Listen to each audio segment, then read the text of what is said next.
Voilà. Non, mais quand on l'a dit. Né de parents, m'a retiré.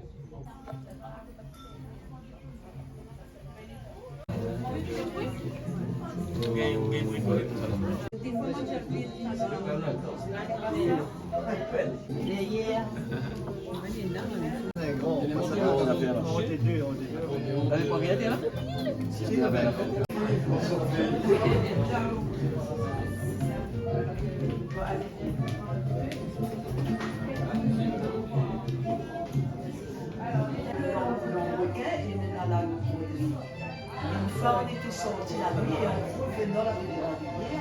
Et magnifique rue dans la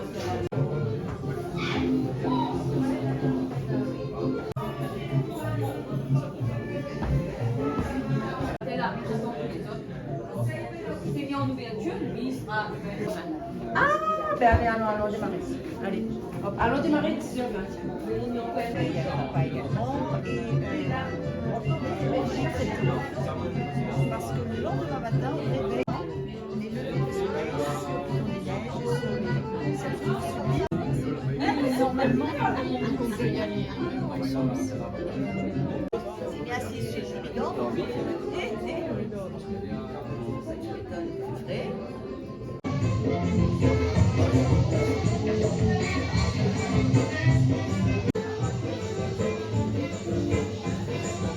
Alors, bonjour à toutes et bienvenue aux lectures croisées à Elbourg avec Guillemé qui ça présente son ouvrage Esclavage et filiation à l'île de la Réunion aujourd'hui. Donc nous l'avons entouré avec un tas de monde qui sait faire aussi des lectures, de la musique. Le déroulé de la journée donc il va faire en 3 temps. On aura des thèmes qui seront abordés, donc le thème 1, démounage, le thème 2, la transmission difficile et l'oralité, et le thème 3 qui sera pour cet après-midi, la réappropriation. Nous allons commencer donc avec Maëlle, que va jouer du corps. Donc je vais vous présenter une pièce qu'a écrite Mozart. C'est le 3e concerto qu'il a écrit pour corps. Et ce sera l'allegro et la romance qui sont le premier et le deuxième mouvement de ce concerto. D'accord.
Nous laisse la place à Guillemets qui se présente à nous, du coup, son chef-d'œuvre. Faut pas trop tousser, moi, avec le chef-d'œuvre. Bon, ben, bonjour à tous. Bonjour à tout le monde.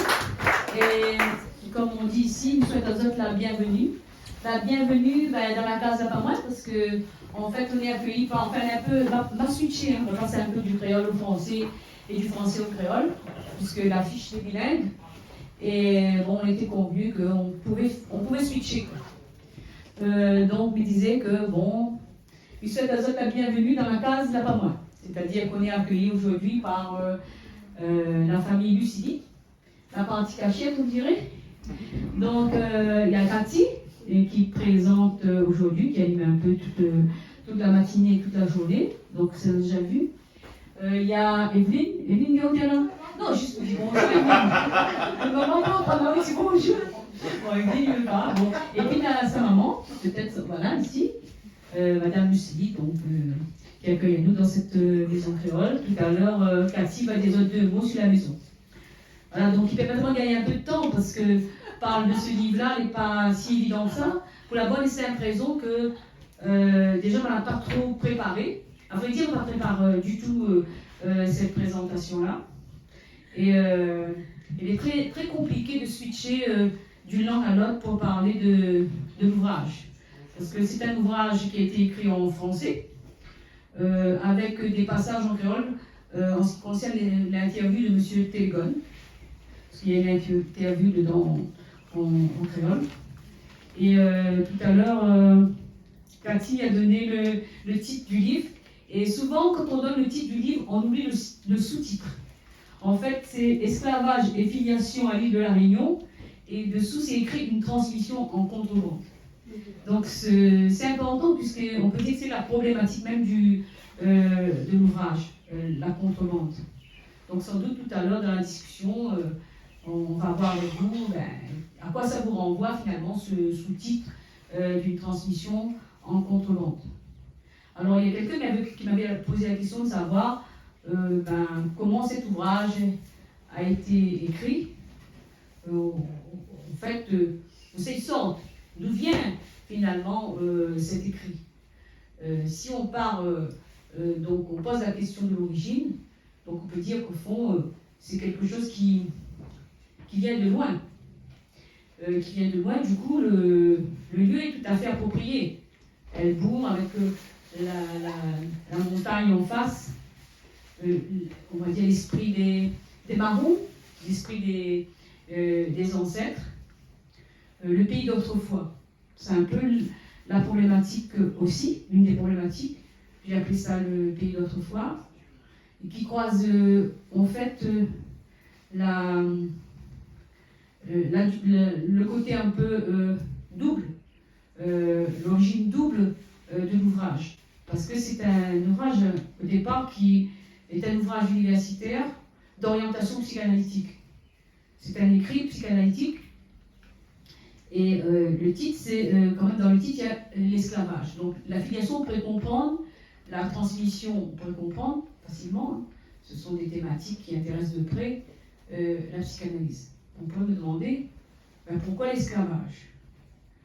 Au fond, pourquoi l'esclavage? Parce que ce n'est pas un livre qui parle de l'esclavage, dans le sens où ce n'est pas un ouvrage historique sur l'esclavage. Ce n'est pas non plus une psychologie des esclaves où on essaierait de dire, d'expliquer le traumatisme des esclaves à travers une psychologisation. C'est pas ça non plus. Mais on va dire que c'est un livre qui pose la question du réel du point de vue psychanalytique. Alors, ça peut paraître un peu obscur, mais le réel en psychanalyse, c'est ce qu'on appelle aussi l'impossible, l'insupportable, l'insoutenable, l'indéfinissable et surtout l'impensable. Et là, je pense que le terrain de croisement, de rencontre entre la psychanalyse et un événement comme l'esclavage est facile à comprendre, à saisir, si on va sur les terrains de l'impensable. Parce qu'au fond, l'esclavage, c'est un phénomène impensable. Essayez d'imaginer quelqu'un qui là est en train de, je sais pas, d'emmarcher l'herbe, d'être dans la forêt, de laver son linge, de parler avec ses parents. Il a un lieu, il est enraciné, il a une histoire, et tout d'un coup, il est capturé, soit seul, soit avec ses enfants, séparés, et il est, on va dire, on peut le dire, déporté au loin, vers un lieu où il ne connaît pas. Il arrive, il ne connaît pas la langue, et là-dessus, je passe toute la dimension tout le processus de violence volontaire, organisée, avec tout ce qu'on connaît, d'essayer d'évacuer le souvenir, d'enlever le nom, enfin, toute cette comment dire, tout ce qui a été mis en place au moment de la traite. Et avec ce qu'on a appelé le processus de déshumanisation de désubjectivation que dans le livre, moi j'ai utilisé dans le livre le terme de démounase. Démounase, j'explique effectivement dans le livre que ce terme, je l'avais entendu pour la première fois à un colloque qui était organisé dans le Sud avec Radio Piquant, et le psychanalyste qui parlait de cela s'appelait Télégone. Il est malheureusement décédé aujourd'hui. Il a beaucoup travaillé pour les enfants de la Creuse, pour faire reconnaître le combat des enfants de la Creuse. Et à travers ce concept-là, quand on lui demandait mais qu'est-ce que c'est que le démounase, est-ce que c'est la déshumanisation, et donc il y a un qui disait au fond, c'est écrit, le mot même, la racine, c'est le moun. Ici, la Réunion, tout le monde connaît c'est quoi un moun. Tu sais, un moun, c'est pas un moun. Donc c'est plus qu'une personne. Et il y a le préfixe dé qui veut dire enlever, et as en créole, c'est bon, c'est une façon de fabriquer. Donc c'est tout ce processus de démounage qui est un peu, comment dire, mis en avant à travers cet ouvrage, et qui renvoie en français à la chosification de l'esclave, à la réification, à sa désaffiliation et à tout le processus qui a été mis en place pour empêcher finalement qu'il soit considéré comme un être humain, qu'il puisse aimer, transmettre, désirer. C'est-à-dire il est ravalé au plan de l'objet. Donc la question, donc, prenant par le bout de la psychanalyse, c'est de se dire, au fond, c'était cette personne qui est considérée comme un objet, qui est ravalée au plan de la chose. Comment il va se débrouiller avec ça? Celui qui est rendu esclave, parce que son âme, c'est pas l'âme d'un esclave, comment il va échapper au discours du maître? Et comment il va rendre compte et rendre hommage, finalement, à sa condition d'être humain? Et la condition d'être humain, ce qui est intéressant, donc, du point de vue psychanalytique, c'est pas une condition humaine qui est donnée,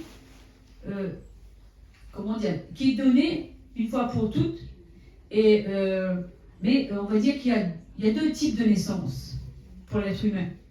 Il y a, on va dire, la naissance biologique, la naissance qui fait qu'il vient d'un homme, d'une femme, il y a une union, et il naît.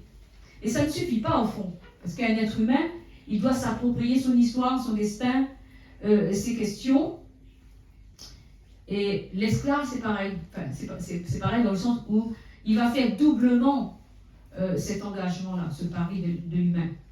Parce qu'en tant qu'être humain, de toute façon, qu'il aurait été esclave ou pas esclave, il a à habiter le monde, à devenir sujet de la parole, à choisir finalement comment il va évoluer dans la vie, quelle place il va occuper dans le monde. Mais là, c'est doublement. Parce que comment il va s'arracher finalement à ce destin que l'esclavage a produit et qui n'est pas de lui au départ. Et c'est ça un sujet.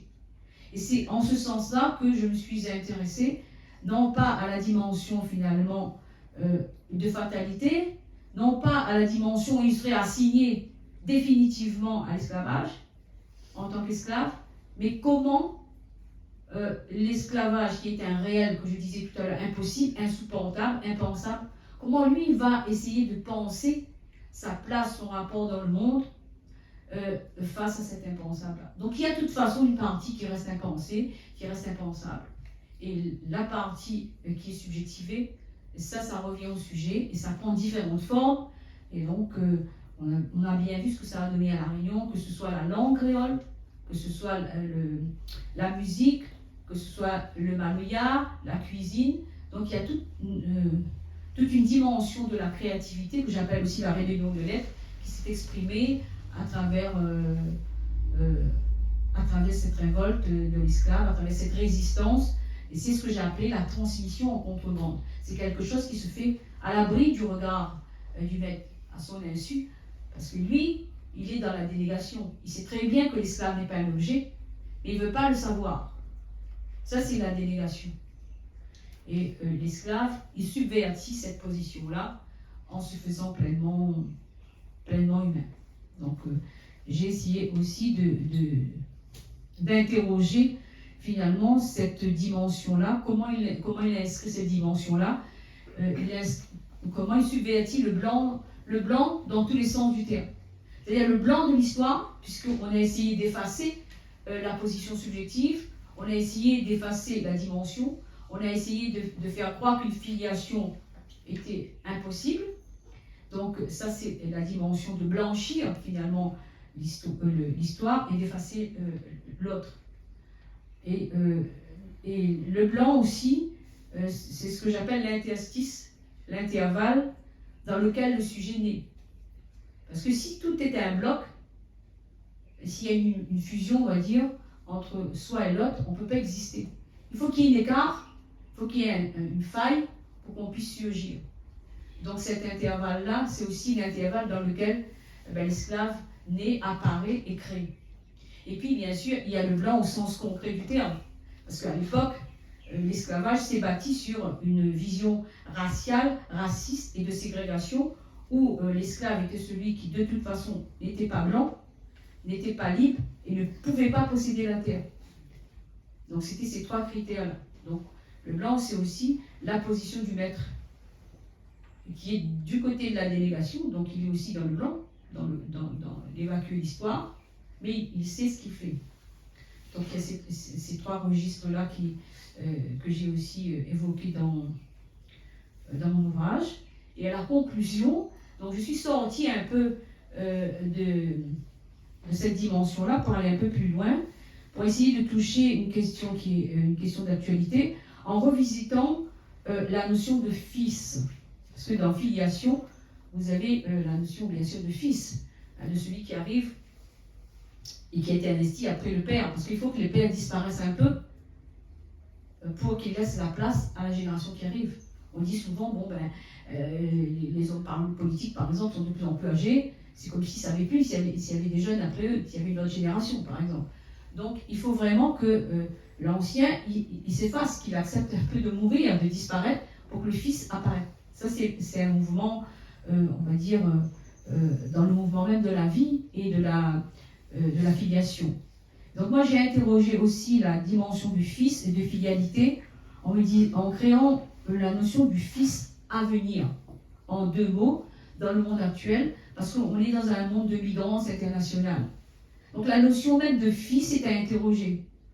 Et non plus seulement de territoire, parce qu'on voit tous ces flux migratoires, ces gens qui sont déplacés, les hommes, les femmes, les enfants, et puis on se barricade, et on dit, mais finalement, cette personne-là, il n'est pas d'ici. Donc, même, je pense que la question de filiation, au sens politique du terme, au sens comment on accueille l'autre, aujourd'hui, vaut la peine d'être subverti. Voilà ce que je peux dire rapidement en improvisant les grandes lignes. Donc, si ça donne trois questions, vous posez les autres, ils posent.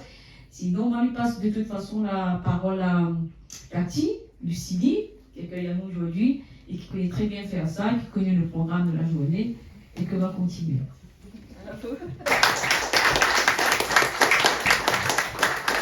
Alors, Maëlle va revenir pour le deuxième mouvement du concerto de Mozart.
avec Monique Mérabé, que va lire un extrait du livre de Guillemé.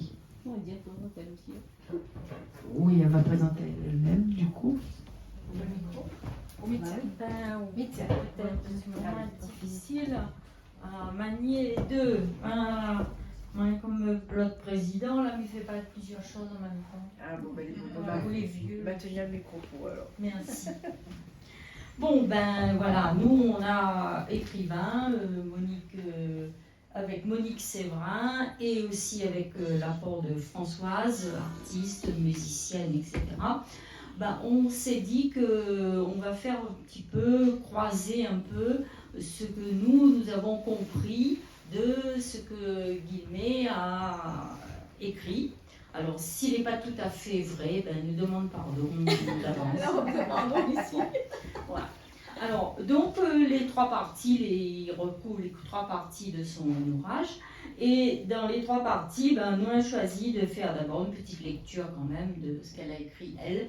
Alors là, mais dit tout de suite, hein, la lecture sera en deux parties, c'est-à-dire, moi, m'y commence, après, Monique Séverin va venir dire un petit ça, et Françoise va continuer avec le texte Guillemé. Voilà. Le paragraphe y appelle une écriture des Blancs. Nommé pour offrir l'occasion de se refaire un nom sous la forme de renomination. Nommé, dénommé, renommé, autant de façons qui situent ce qui nous intéresse dans le registre de l'acte et de la relation à l'autre. Mais l'acte dont nous parlons ne saurait se réduire à un simple objet concret, banal. Ce registre, aux lettres manuscrites, qui soient paroissiales, notariales, d'état civil, nous rappelle qu'il ne faut pas pour autant minorer la question de la trace et de l'inscription dans un monde où l'écrit et les papiers peuvent prendre une forte valeur de démarcation. La suite après Monique.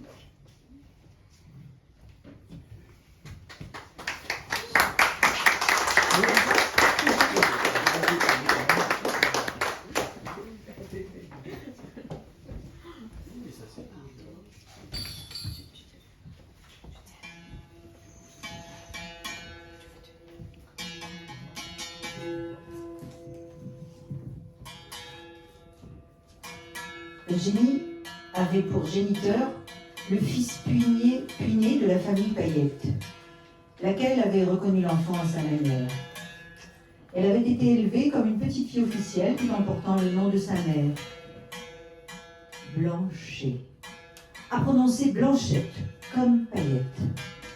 Un cadeau goguenard de l'officier d'état civil qui avait dû attribuer un nom à la grand-mère esclave au moment du désastre abolitionniste.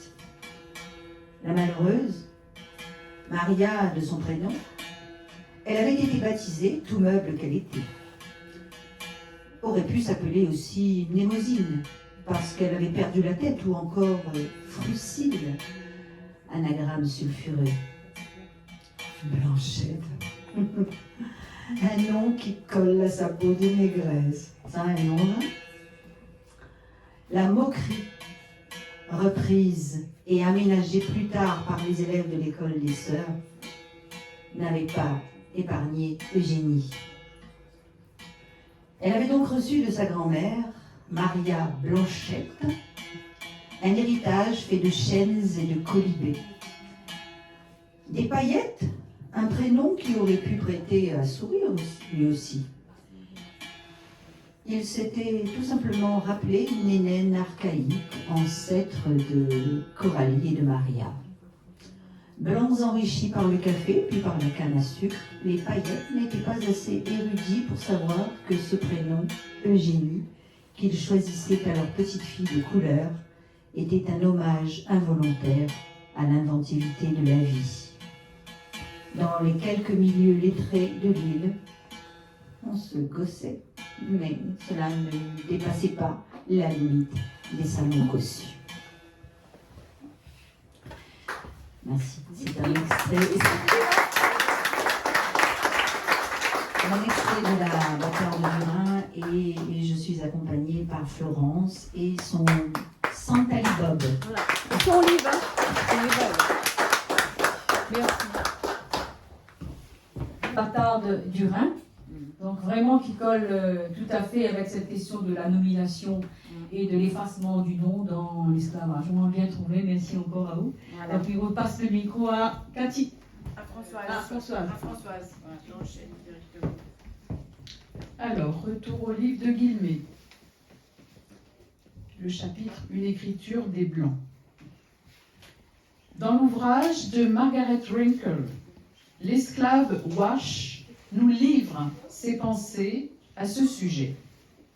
Il dit « Les Blancs aiment rester le nez dans leur registre. Ils les emportent avec eux toujours. Ils se plongent dedans comme si tout ce qu'il y a d'importance est écrit quelque part dans un livre. Comme si c'était la seule façon de savoir ce qui s'est passé pour de bon. Ils écrivent qui ils sont, ce qu'ils ont fait. Et pareil pour leur père et le père de leur père. On met tout dans un livre. On le ferme et on le met sur une étagère. Juste pour savoir qu'il est là et dormir tranquille. On dirait que s'ils n'ont pas écrit leur nom quelque part et qu'ils ferment les yeux une minute, ils pourraient disparaître. Mais pas moyen d'écrire ça. Pas de livre où le mettre. Nous autres, on ferme les yeux le soir et on se réveille le matin sans avoir été écrit nulle part. Et pourtant, on ne disparaît pas. Pour savoir ce qui s'est passé, il faut avoir été là.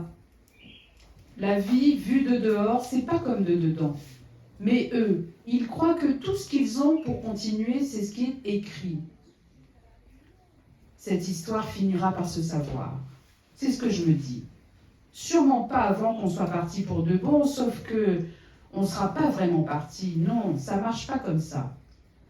Tous ces livres et tous ces blancs qui croient que le monde est en train de disparaître, tous à essayer de laisser une trace, d'être un grand homme.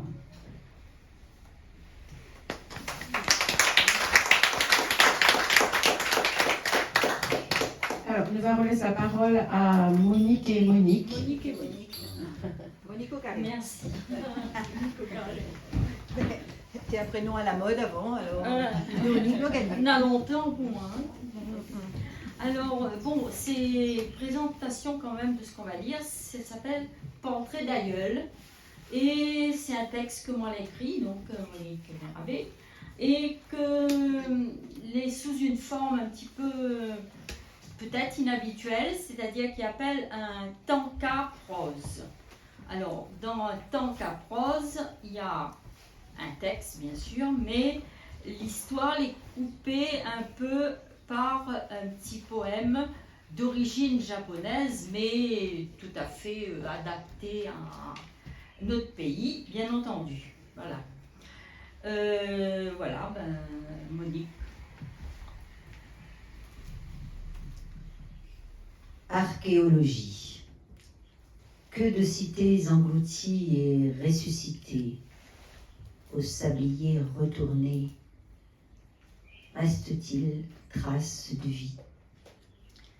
Lorsque l'on gratte le sol de l'île, dans les scories des anciens volcans, les traces géologiques sont facilement perceptibles, racontables.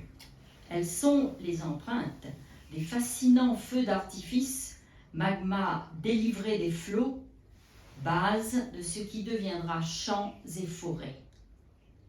Quant aux traces de notre peuplement, de ceux qui furent nos ancêtres, l'archéologie réunionnaise ne débouche que sur de tristes vestiges de souffrance et d'asservissement. Un pénitencier pour enfants, tenu par les pères spiritains près de Saint-Denis, un camp de marrons au Tapcal, un campement d'engagés indiens ailleurs, l'anneau au grand tamarinier, là où l'on attachait les esclaves fouettés. Les archives, elles, citent sans état d'âme des inventaires de biens où les esclaves figurent au même titre que le bétail. Un code noir défaisant point par point la robe d'humanité de ceux que l'on a arrachés de leur terre natale, livrés aux négriers, mes ancêtres devenus. Que reste-t-il de toi, sensé, ô mon âme marronne? Que reste-t-il de toi en mes gènes colonisés? Ainsi ai-je dédié mon recueil, l'île du non-retour, à cet aïeul retrouvé par le biais d'une généalogie. Recomposition d'un visage d'aïeul, quelle trace captée? Les yeux gris vert de mon père, crépelure à mes cheveux. Je regarde souvent la femme qui figure en couverture de l'ouvrage, une fiction aux traits hésitant entre l'Europe, l'Inde, l'Afrique. L'artiste qui l'a dessinée et qui est ici présente est de même lignée que moi.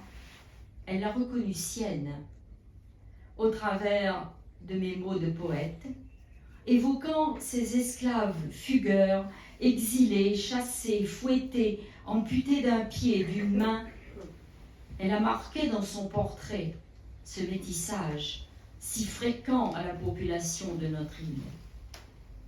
Quelque chose se brouille un peu parfois lorsque je contemple cette physionomie touchante et vraie, comme si je me regardais en un miroir embué. Sensé Stanislas, dites le chat, qui étais-tu? Que pensais-tu? La généalogie, l'histoire, me disent un peu de ton nom, qui sonne doublement comme un pseudo, sensé, dite, identité floue. La généalogie, l'histoire, me disent un peu du décor et des événements de ton existence. Ainsi est mentionné sur acte le mariage en 1853 de Eugène, Adolphe, Lucas et de Sensé Stanislas, dite le chat, fille de Stanislas, homme de couleur libre, et de Gillette Jans, femme de couleur libre. Le couple avait déjà 8 enfants, mais le mariage et la légitimation sont arrivés après l'abolition de l'esclavage en 1848.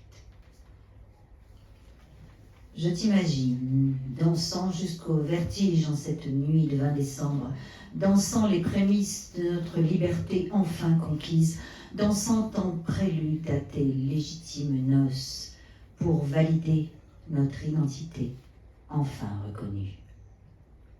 Je ne peux qu'imaginer tes peines et tes joies, tes rires, tes larmes, comme le sourire énigmatique à ton portrait, clos sur tous ces secrets de filiation que tu remontais un peu plus loin que moi et dont tu ignorais comme moi les origines.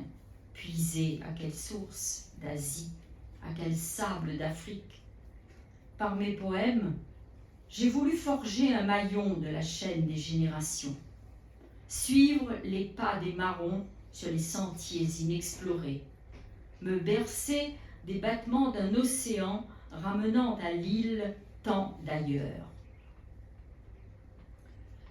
Le monde généalogique qui rayonne dans mon être, mélangeant esclave et maître, possédant et pauvre air, chasseur et marron, tout ensemble. Que reste-t-il comme empreinte de ces mondes différents qui ont fini par se rejoindre ici, sur ce caillou de lave propulsé depuis les abysses? Un maillage de traits, de textures, de cheveux, de couleurs de peau, et tous ces mots. Ou la métissée, mot de la mer, de la terre, créole arc-en-ciel, qui dira mieux qu'une langue nos ascendances multiples? ma mémoire vive pour raconter ce qui est, ce qui a été, pour transmettre souvenance et respect. Ma mémoire s'est forgée une conscience vive, souvenir de cailloux sublimés, pierres de rêves enfouis dans le sol indifférent de l'île du non-retour. Et je me dis que je ne suis pas très futée parce que j'aurais quand même pu vous présenter l'île du non-retour, mais c'est vrai. Absolument. Un ouvrage magnifique, vraiment. Alors moi, je vais faire la pub pour Monique Mérabé parce que vraiment, j'ai rencontré Guillemets et Soudjo aujourd'hui, mais le livre de Monique est une pure merveille. Au moins, le portrait d'aïeul dont je parlais, qui donc a été réalisé par Françoise, voilà. Et donc, c'est un recueil de poèmes sur les marrons que j'ai écrit il y a quelques temps. Très très beau texte. Et les textes, les mots, il fait rencontre de monde parce que Morel rencontre Monique Mérabé par son texte. Oui, on s'est connus comme ça, oui, effectivement. Voilà, Gaïa. C'est en hommage à ma maman Léa.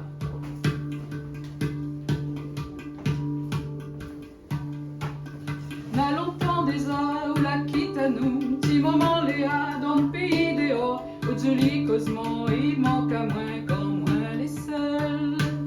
Petit moment Léa qui la montre à moins, le chemin des mounes qui la boit père, invente azote un petit jardin dans le caire béton. Jardin pour bonne couleur, mais l'azote avec bonne musique, où Miguel sent sa clé dans mon fond caire. Jardin pour moi danser tout mon bonjour, quand l'histoire veut fait tomber à moi dans le grand fait noir, m'y assister à la pour écouter étoiles le soir. Et petit Léa, on avait courage pour dresser à ou compter mon as, pour dire à nous sa clé en forme de langage, ou la trappe crayon, souk pinceau, trace de vie réinventée, ni connaît que ça ou l'a enduré pour gagner ça. Je vous dis mi véranda ou un petit hommage, quand le monde entier il peut tomber dans le grand fait noir. Moi-même me dresse à moins compter mon as, ôte l'esprit il est là avec moi mon petit moment, ôte l'esprit il est là avec moi mon petit moment, avec toutes bonnes ancêtres. Où l'esprit il est là avec moi, mon petit moment, avec toute bande gramoun. Où l'esprit il est là avec moi, mon petit moment. Nanana, nanana, nanana, nanana, nanana, nanana. Où l'esprit il est là, il brille dans le firmament.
Bravo, nous laisse la place à Baptiste. Il faut une chaise pour il Hippolyte. change de registre. Il faut une petite chaise. Parce qu'il joue une musique du film de Indiana Jones. Une chaise, Une petite chaise de préférence. Une petite chaise. Non, enfin une chaise normale. Et pas trop romaine. Hein.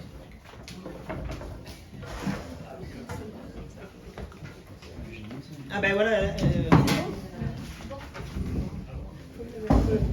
Baisse le maximum le plus vite romaine, s'il te plaît. Merci beaucoup. Mais une chaise là sinon.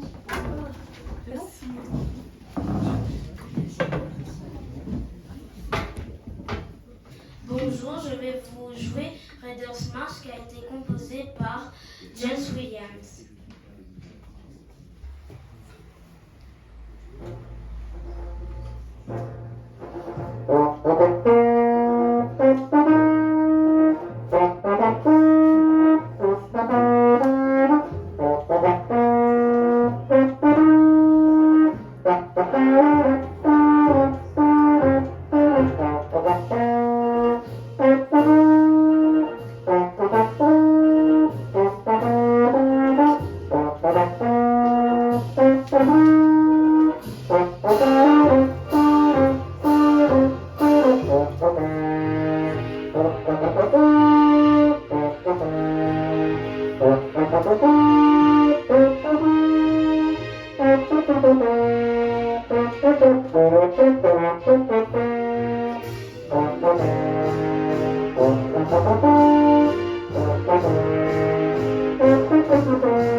Si vous avez des questions à poser par rapport aux lectures que nous avons faites tout à l'heure, c'est le moment.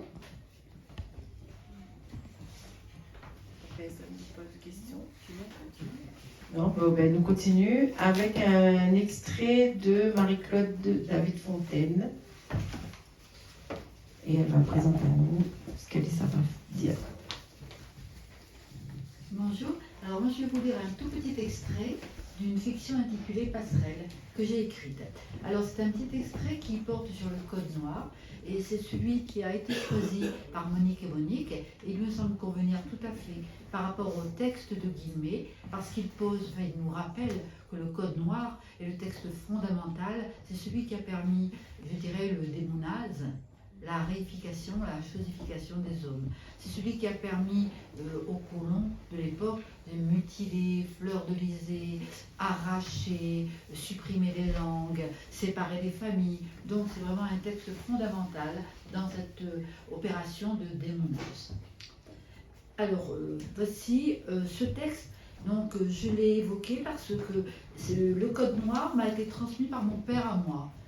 Quand j'ai été plus jeune, papa m'a tapé à la machine tous les soirs, quand il le pouvait, un petit texte. Donc il a tapé pour tous ses enfants un texte sur sa petite machine et qui était le texte du code noir. Et pourquoi l'a-t-il écrit? Eh bien voici la dédicace que mon papa m'a faite à moi personnellement. Pour que mémoire soit gardée, ma fille, voici ce triste témoin de notre histoire et celle d'une humanité décadente. Donc pour cela doit être conservé ce code noir.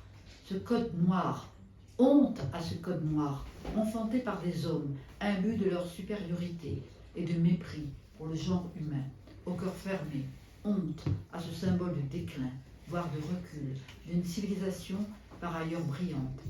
Son application a terni l'image de notre île. Si certains ont voulu occulter ce crime contre l'humanité, de nos jours, Il faut le porter à la connaissance du plus grand nombre, des jeunes en particulier, et que les velléités d'esclavagisme, toujours vivantes, ne puissent ternir ce nouveau, ce beau nom de réunion. J'ai de l'appréhension à retourner la page. Le code noir, je ne l'ai jamais vu, jamais lu. Je sais qu'il a été l'ordre et la loi au temps de l'esclavage, qu'on a bafoué l'humanité de l'esclave en lui arrachant sa liberté, son identité, sa filiation, ses croyances, qu'on a fait de lui un bien meuble et une force de travail pour féconder la terre bourbonneuse et enrichir la colonie, que si le code noir a stipulé quelques obligations des maîtres, il a surtout assujetti l'esclave au bon vouloir de ces derniers et fondé le droit des maîtres sur la violence. J'ai peur des mots, j'ai peur d'un code noir, un titre à frémir qui pue la purulence juridique. J'en ai peur aujourd'hui encore.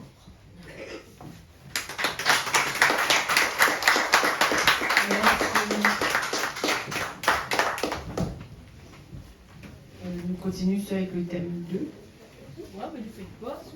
Ou nous fait une petite pause, oui. Les autres, tu causes.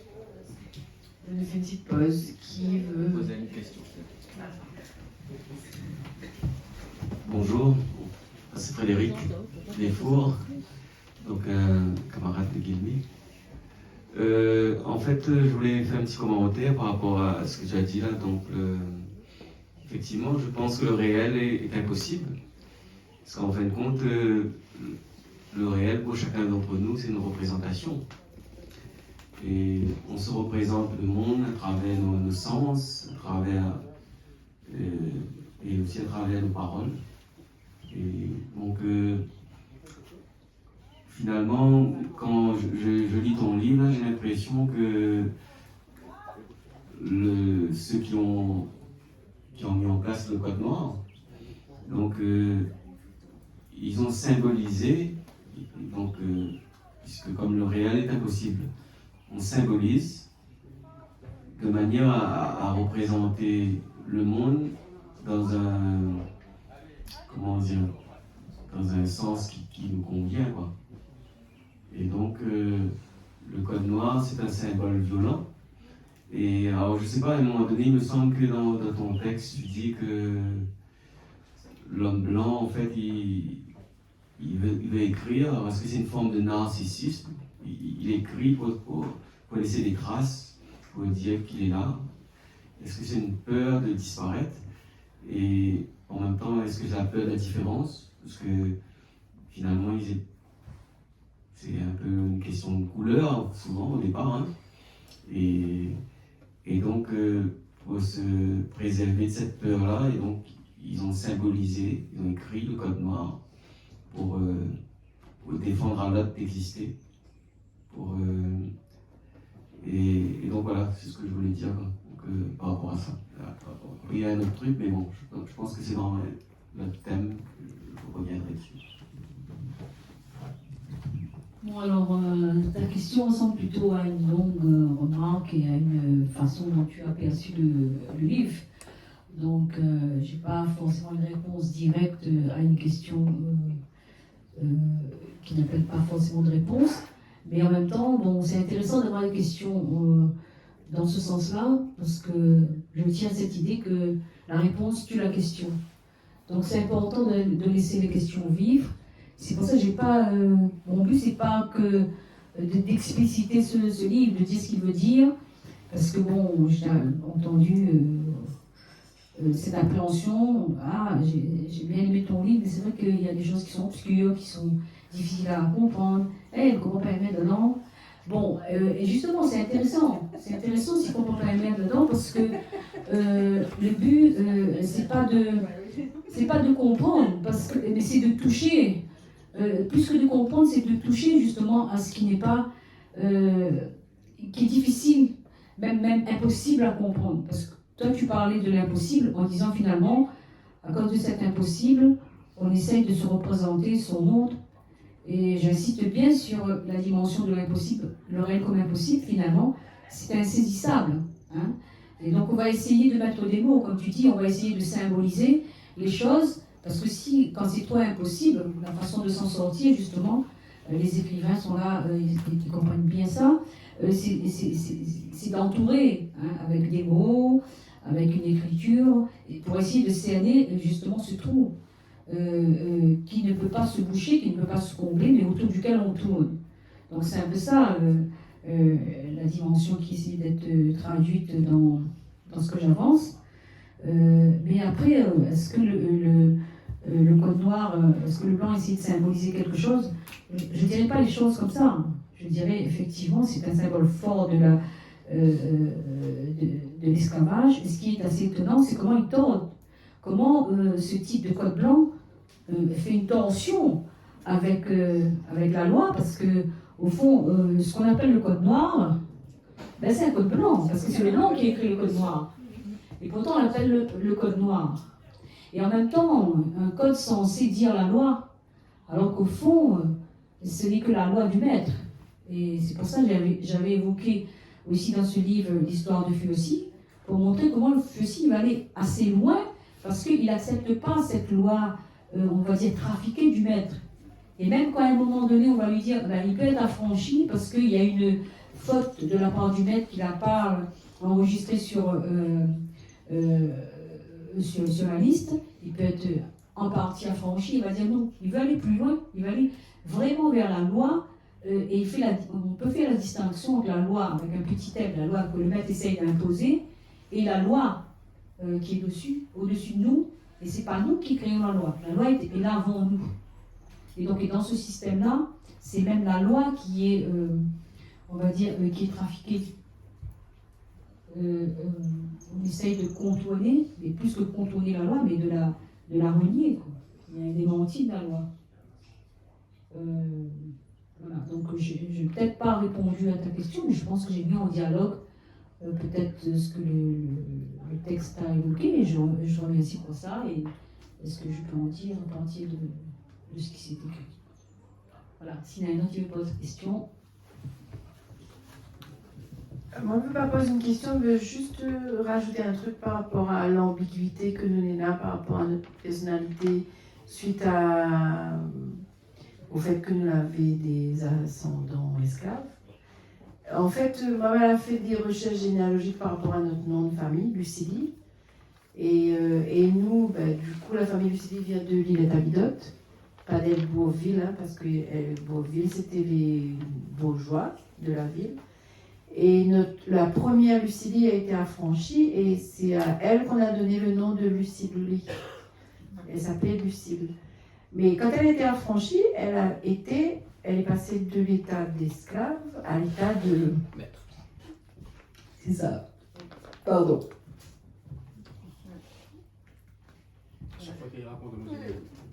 Oui, c'est ça. Et donc, l'ambiguïté, donc, du coup, pour nous, c'est d'avoir été d'abord esclave et puis maître possédant un esclave. Mais oui.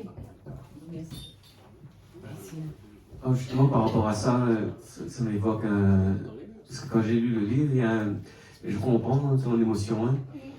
Hein. Est-ce qu'il n'y a pas chez les descendants, il n'y a pas une opposition qui existe là? Parce qu'il y a effectivement, tu prends la figure de Fuossi, lui il a essayé à travers la loi, donc je ne sais pas s'il y avait encore le code noir, donc à travers le code noir, il défend son humanité. C'est pas le code noir, Enfin, je pense que la loi en métropole, les voilà. juges. Mais lui aussi est devenu maître, possédant des esclaves. Oui. Et donc, moi, la question que je me pose, est-ce qu'il y a une rupture chez les gens là? Il y a ceux qui sont comme Fuossi, qui disent que il faut rester dans la loi, même si elle est mauvaise, mais en essayant de faire valoir ce qu'on est. Ou alors, il y a ceux qui sont justement qui sont partis marron, parce qu'il me semble que je dois dire, quand il y a un truc avec le marronnage, c'est pas le journée du marron, je sais pas quoi. Donc, et alors là, la figure du marron, lui au contraire, c'est celui qui rejette complètement ce système-là et qui dit à la rigueur, on va en révolution contre ça, quoi. Ce qui veut dire que dans notre société, il y a toujours cette, en gestation, cette opposition-là. Il y a ceux qui disent qu'il faut faire la rupture et ceux qui disent non, il ne faut pas faire la rupture, il faut modifier les choses progressivement. Et je pense que c'est une vraie question qui est posée, hein, parce qu'on en est comment on a dans cette filiation-là, finalement. Et je pense que ce débat-là existe toujours.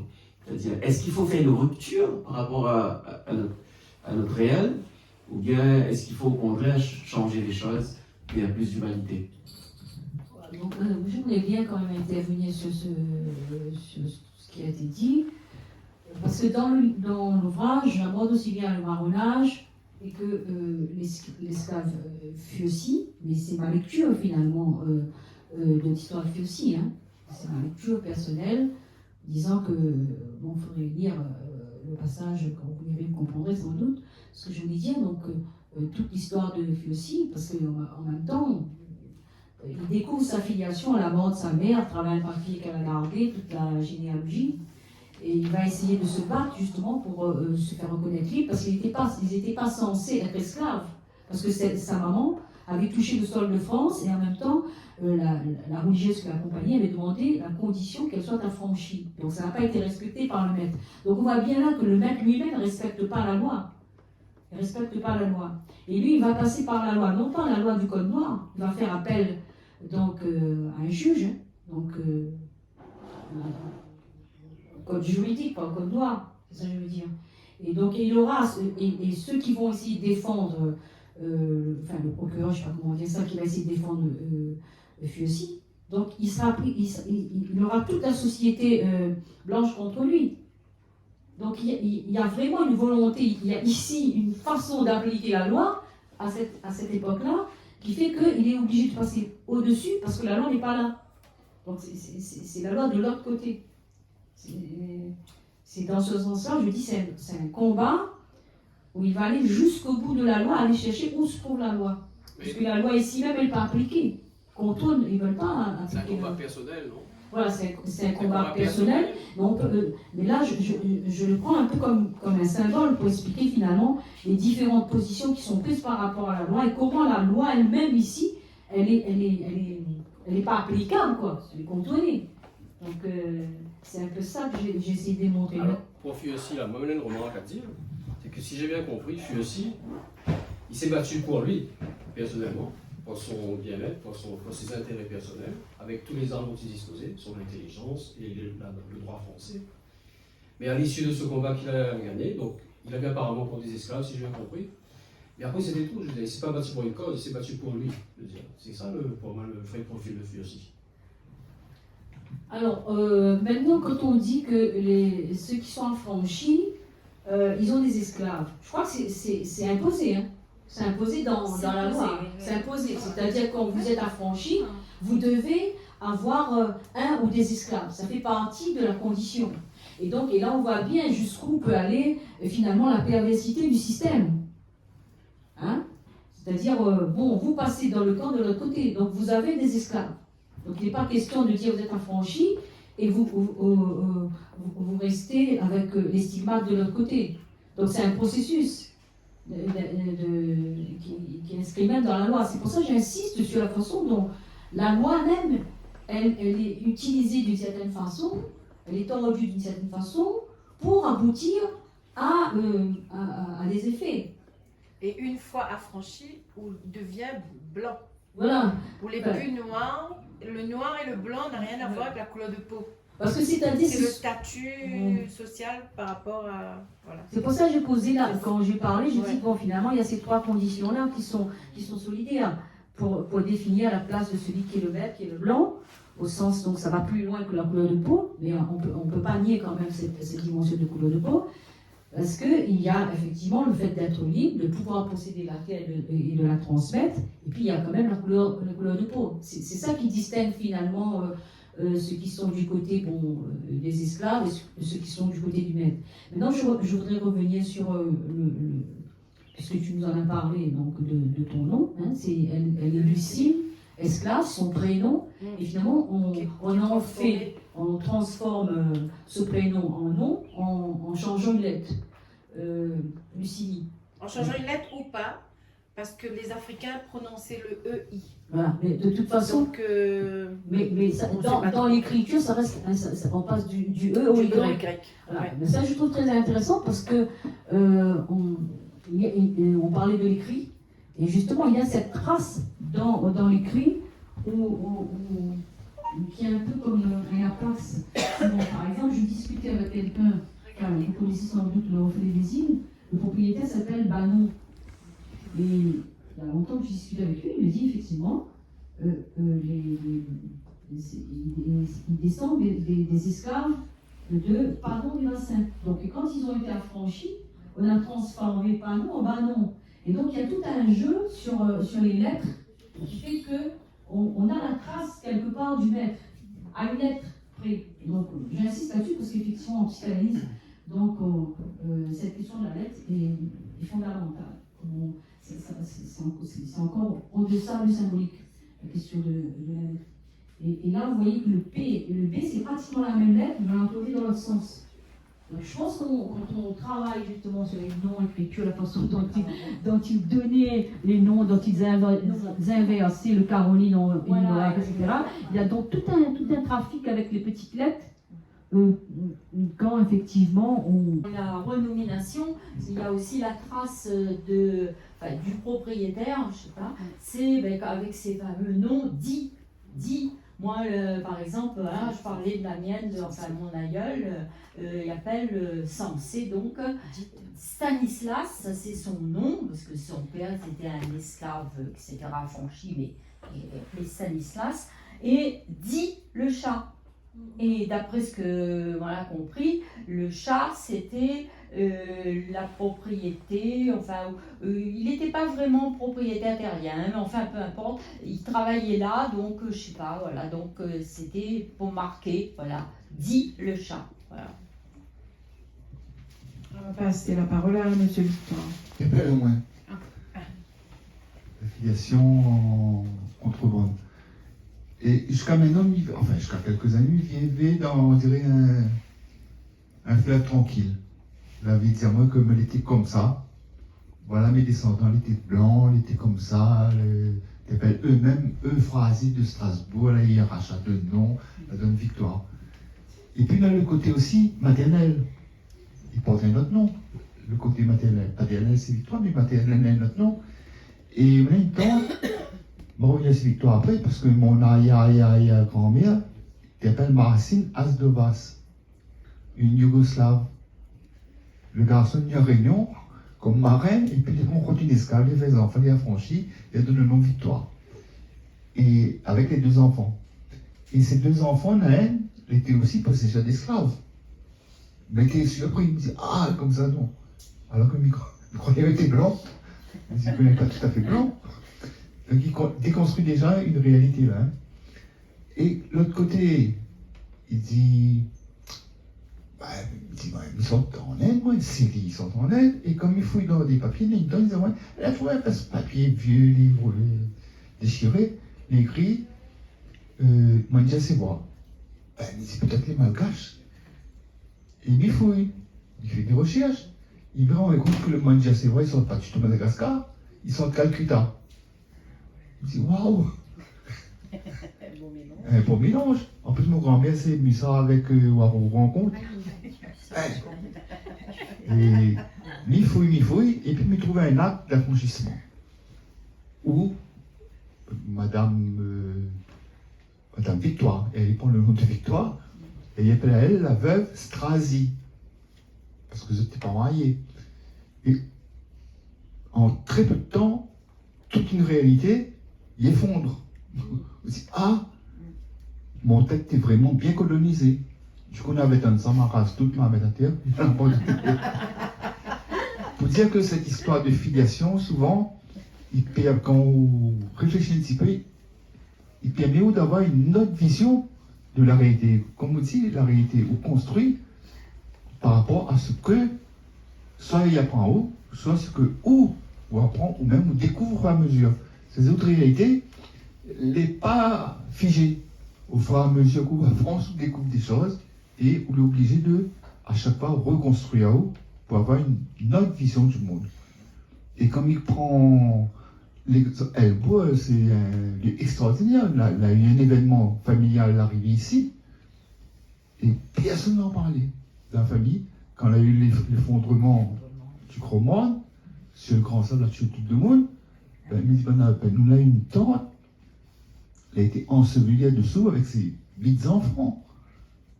Ben, il dit, ah bon? C'est ceux qui ne connaissent pas.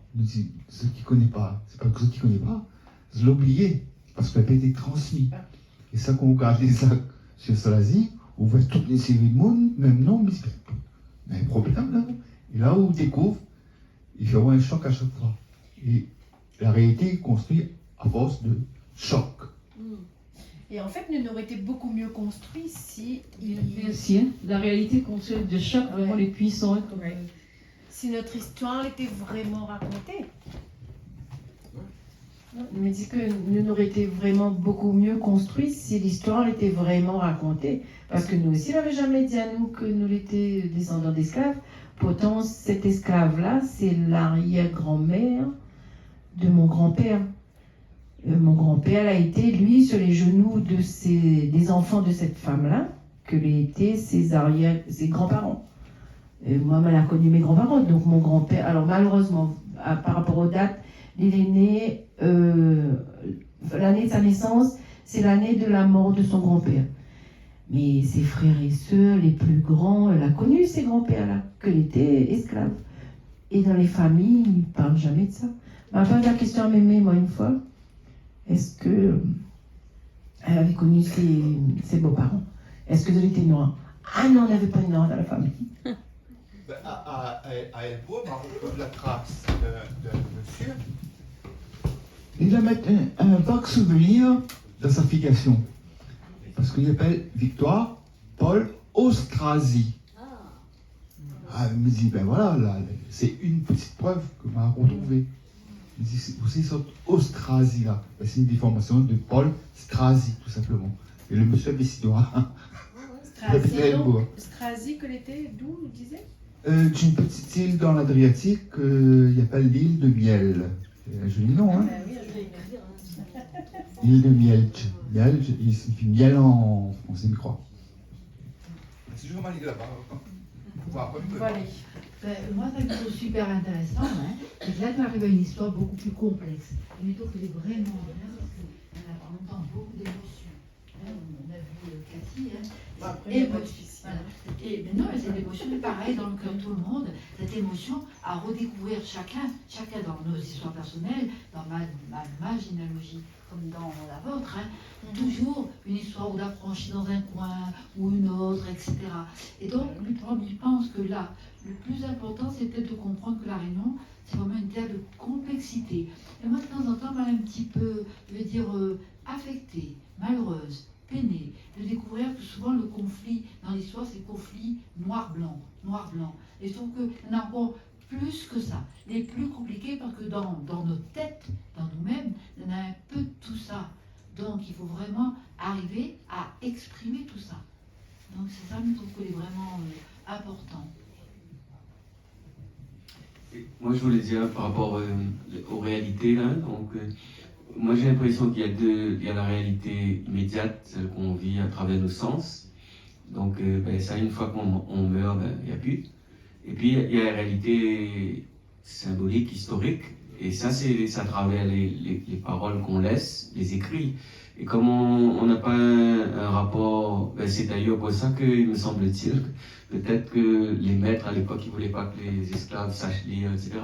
Parce que, et puis c'est pour ça aussi que parce qu'après les esclaves, ils ont contourné en ayant leur propre langue. Et donc, du coup, le créole était considéré comme une langue bâtarde, qu'il ne fallait pas parler, etc. Parce que du coup, ça devient un vecteur de transmission, de filiation. Et donc, il y a un gros travail encore à faire là-dessus, parce que tant qu'on n'aura pas bien la maîtrise de tout ça, effectivement, il y aura encore tous ces séquelles-là de notre histoire qui est mal perçue. Oui, en fait, bon, c'est une petite interprétation que maman a eue. En fait, ce que la marque a moins bien, c'était le texte que Françoise a lu sur donc dans l'ouvrage de Guillemets qui rapporte l'esclave Wash. Et par rapport à justement ce que tout le monde dit et pense, et moi aussi, que on a besoin de l'écrit,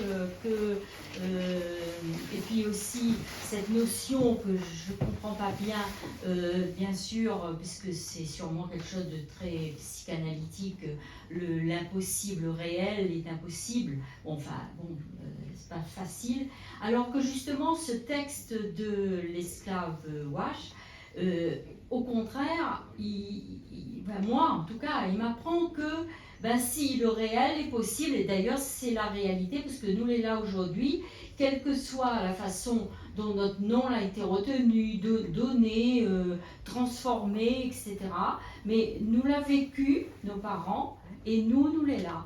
Voilà. Et c'est un peu ce que dit l'esclave Wash, lui lève, lui n'est pas d'un livre, mais lui lève, lui dort le soir, le matin, lui il est là. Et voilà, moi aussi c'est pour ça, donc pour moi aujourd'hui, nous les là. Avec notre complexité, comme dit Marie-Claude, bien sûr, mais voilà. Donc il y a ça aussi, il y a la transmission qui est un petit peu, peut-être, je sais pas, on voit ça un peu peut-être dans les gènes, enfin pas en façon de parler, si, dans les gènes forcément, puisqu'il vient des parents et on reste, voilà, on est nous quand même, voilà, même s'il n'a pas écrit notre histoire en son temps comme il fallait, nous on est là et on est nous-mêmes. Voilà. Je voulais juste, par rapport à ce que tu disais, Monique, là, en fin de compte, faire la distinction entre la réalité et le réel, ce qu'on a, voilà. Non, mais c'est juste pour donner une petite, voilà. Le réel en psychanalyse, Lacan, je parle sous le contrôle de Guillemets, oui, Lacan disait que c'est ce à quoi on se cogne. Et par exemple, c'est quoi le réel? C'est ce qui est impossible à dire, à penser. Par exemple, la mort. La mort, c'est ça le réel. La maladie, c'est ça le réel. L'accident, c'est ça le réel. Et l'esclavage, oui, c'est aussi ça le réel. Donc voilà, c'est juste cette petite distinction qui paraissait importante à faire entre la réalité et le réel. Qui est vraiment... La réalité, c'est quelque chose, c'est un peu comme un récit, une façon de voir les choses. Chacun a sa réalité. Voilà. Mais le réel, c'est pas tout à fait ça. Voilà. C'est juste cette petite précision. Merci pour la précision. Bien sûr que je ne pouvais pas comprendre toute seule. Je passe. Alors, on a l'intervention de Maxime, qui va se présenter lui-même. Et après, nous pourrons aller manger. Que ça Maxime il fait. Ah, mais connais pas, ou l'a dit, ou gagne présenter à vous-même, ou gagne faire tout ça qu'on doit faire. Attention, est-ce qu'on a besoin du micro? Oui. Non, on n'a pas besoin de micro, les bons. Pour présenter à vous. Mettre pas, si, pour présenter à vous. C'est maintenant, parce que moi, il enchaîne direct avec le Cosmo que m'a un peu causé. Ah. Mais bon. Bonjour tout le monde. Voilà, bien appelé Maxime. En fin de compte, non, vraiment, mais il n'est pas du tout à l'aise avec le micro. Vraiment pas, on a besoin de mes deux mains. Je vais décaler un petit peu ça parce que il prend la place. Voilà. Il prend la place. Bref, moi c'est Maxime. Moi c'est ma envahissante Saint-André. Le 240. Vous en connaissez quand même. Je connais pas, non. Bref. Mais à la base, m'a grandi Saint-Denis jusqu'à mes 9 ans. Puis après, maman, papa, là, déménage Saint-André, Nani un peu ma ville d'adoption. Mais enfin. Donc, si Madame Evelyne là-bas l'invite à moi pour causer aujourd'hui, fin de compte, c'est juste pour raconter un peu mon vie. Vu que nous cause de l'identité, tout ça, tout ça.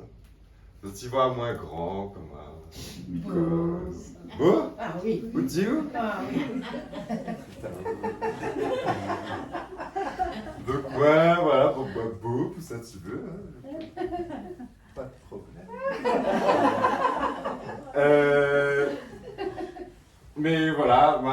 toujours été comme ça. Aujourd'hui, d'après vous, combien m'y fait, moi? Ah, ton âme, m'y parle bien de centimètres en hauteur. Hein? Oui. Après, le reste ne devinera pas. Pas autre chose. Non. Grâce à toi. 1m80. 9, 10. 85. Mais pour moi, tout le monde est grand, même si. 89. 85.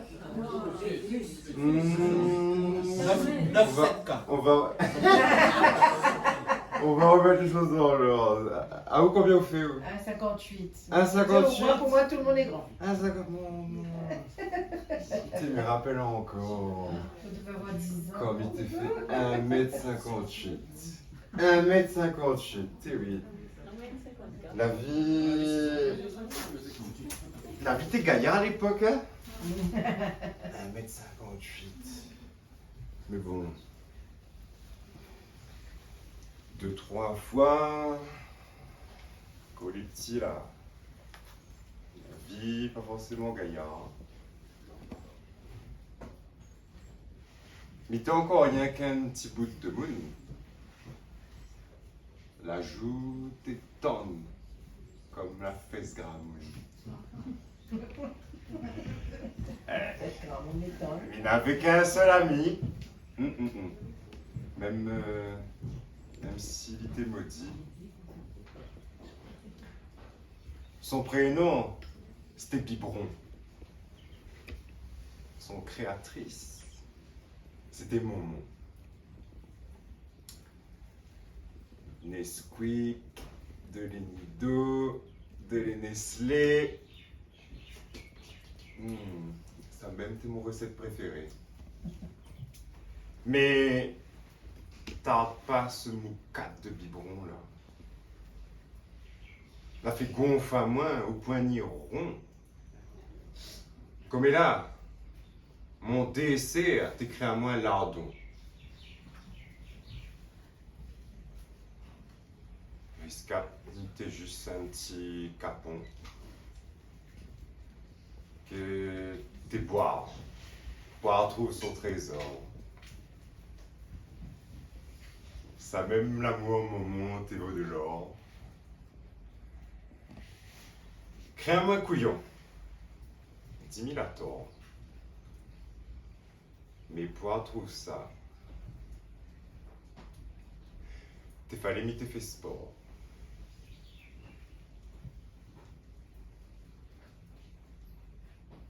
Tracasse pas. Tu connais quoi? La puberté est l'arrivée. Et à la moelle. Merci, c'est tout pour moi. Vraiment. Merci Maxime. Merci. La suite au prochain épisode. Bon, on peut aller manger maintenant.